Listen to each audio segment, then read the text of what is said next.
మేము కూడా సపోర్ట్ చేస్తాం, మేము మా మనుషులు కూడా పార్టిసిపేట్ చేస్తాం. కానీ సంస్కృత కార్యక్రమాల్లో ఏదైతే వాళ్ళు పైశాచిక ఆనందం పొంది కింద నుంచి నవ్వులు కేరింతలు కొడుతున్నారో ఇంకోళ్ళ గురించి మాట్లాడుతున్నప్పుడు అది అభ్యంతరకరం, అది అభ్యంతరకరం, అది అభ్యంతరకరం. అది కరెక్ట్ కాదు, అది కరెక్ట్ కాదు. ఇవాళ ఒకరు అవుతారు, రేపు ఇంకొకరు అవుతారు.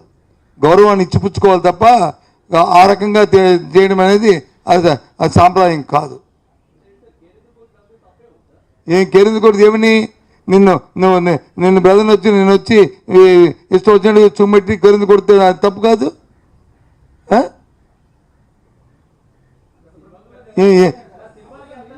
సినిమాల్లో ఆ భాష ఉంటుందా? సినిమాలో ఆ భాష ఉంటుందా? సినిమాలో ఆ భాష ఉంటుందా? ఏంటది? మీరు అడిగారు కాబట్టి చెప్తున్నాను. నేను ఇప్పుడు వచ్చి మాట్లాడలేదు, కానీ నాకు చాలా అభ్యంతరం ఉంది. ఇది సెషన్లోనే మాట్లాడదాం అనుకున్నాను. ఎందుకు వరణం? తెలుసుకుంటే చాలు. క్షమాపణ పెద్దానికి క్షమాపణ, పెద్దానికి అపాలజీ, పెద్దానికి సారీ, పెద్దానికి థ్యాంక్స్. ఇది ఒక అలవాటు బ్రిటిష్ వాళ్ళు పంపించిన డైలాగులు. అది కాదు, తెలుసుకోవాలి. మనిషికి బతిగా రావాలా. మన నాయకత్వం వహిస్తున్నప్పుడు చూసినప్పుడు ప్లీజ్ స్టాప్ అని అంటే ఎంతో గౌరవం పెరుగుతుంది మనకి.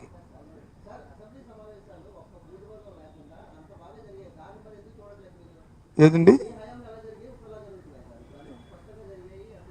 ఏడు స్వస్థం జరిగాయి, ఏడు స్వస్థం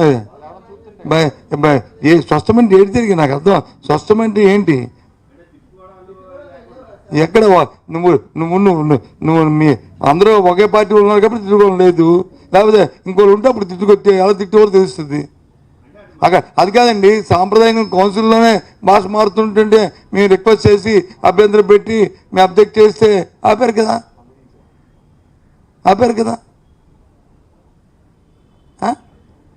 అది మా రిక్వెస్ట్ అవనివ్వండి, లేకపోతే మా తాలూకు అబ్జెక్షన్ అవనివ్వండి, లేకపోతే మా తాలూకు ఇది అవనివ్వండి, ఆపారు కదా. అది అవసరం, అది అవసరం, అది అవసరం. ఒకరికొకరు గౌరవం ఇచ్చి పుచ్చుకోవడం. ఎందుకంటే శాసనసభలో కానీ, శాసనమండలిలో కానీ, పార్లమెంట్లో కానీ, రాజ్యసభలో కానీ, లోక్సభలో కానీ, రాజ్యసభలో కానీ ఎవరికి వ్యక్తిగతమైన దేశాలు, వ్యక్తిగతమైన ఇవి ఉండవు. అందరూ కూడా ప్రజల కోసమే పోరాడుతుంటారు, ప్రజా శ్రేయస్సు కోసమే వచ్చిన వ్యక్తులు. కాబట్టి ఆయా సంస్థల మీద వాళ్ళ విధానాల ద్వారా పార్టీ విధానాలు చెప్తారు. అంతేగాని వ్యక్తిగతంగా దూషించుకోవడం అనేది సాంప్రదాయం కాదు. అది ఎవరు చేసిన